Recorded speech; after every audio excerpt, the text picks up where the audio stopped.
the easiest 5-ingredient pizza dough. To my electric mixing bowl, I'm gonna add 1 cup and 1/3 of a cup of warm water. My electric mixing bowl is dirty because I've already done a batch, okay? This is my second.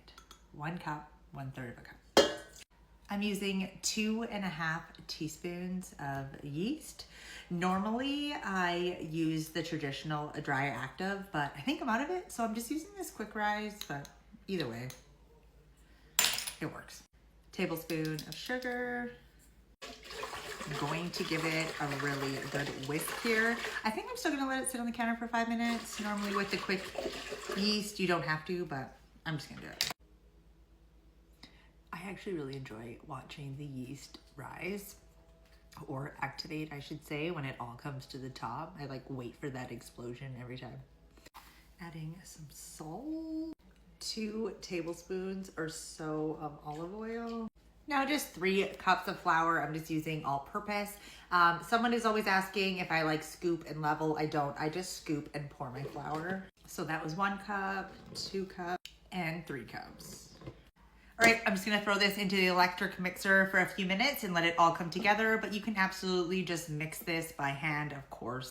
All right, the dough is all together. It's been kneading for a few minutes. It's still like kind of sticky, but it doesn't stick to my hands.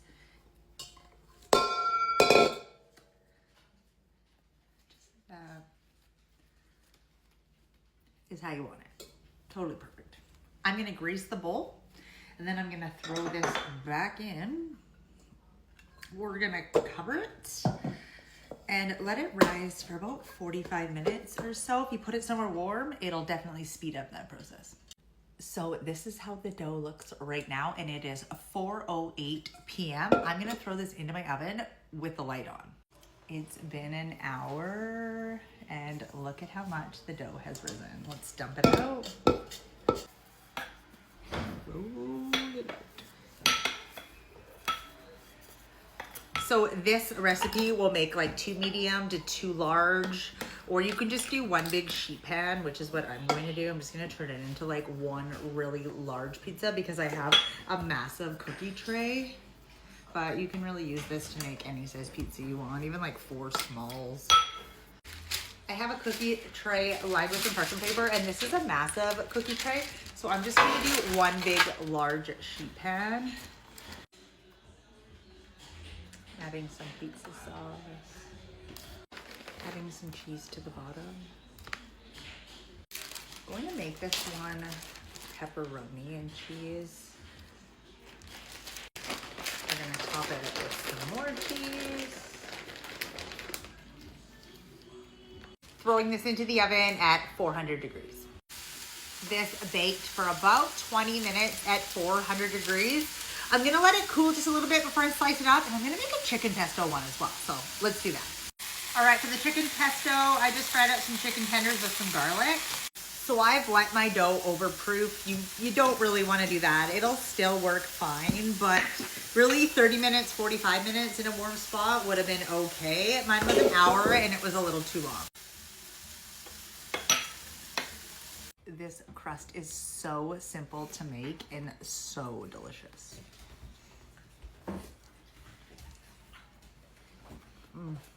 It's seriously the best pizza crust. When I say it, I mean it. Only a few simple ingredients and the crust is so soft, fluffy, chewy. I don't know, it's perfect.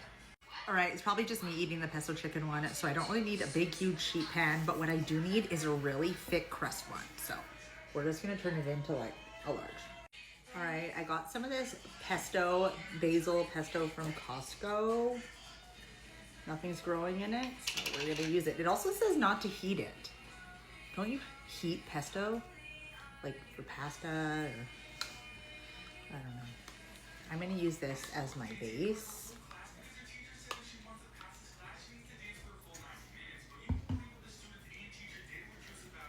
I got my cooked chicken. I just kind of diced it all up.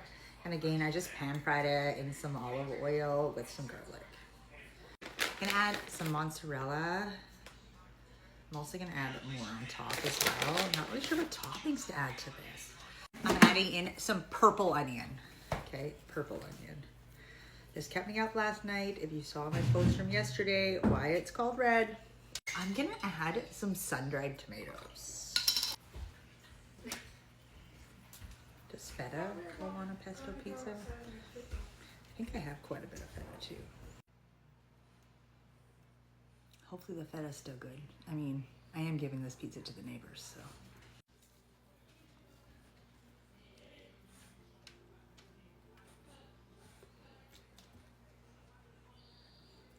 It's good. Now, I really want to add some olives, I think. Green or black would be good, but yeah, I think really won't. I'm gonna regret that choice.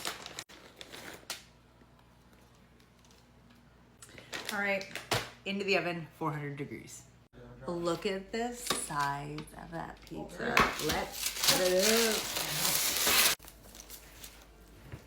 Look at how thick that crust is. This is a really heavy pizza.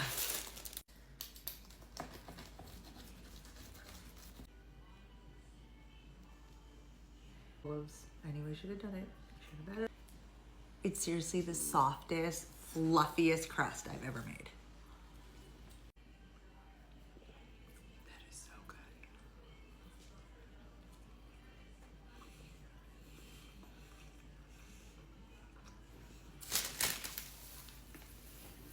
Chicken pesto for the parents and a pepperoni and cheese for the kids.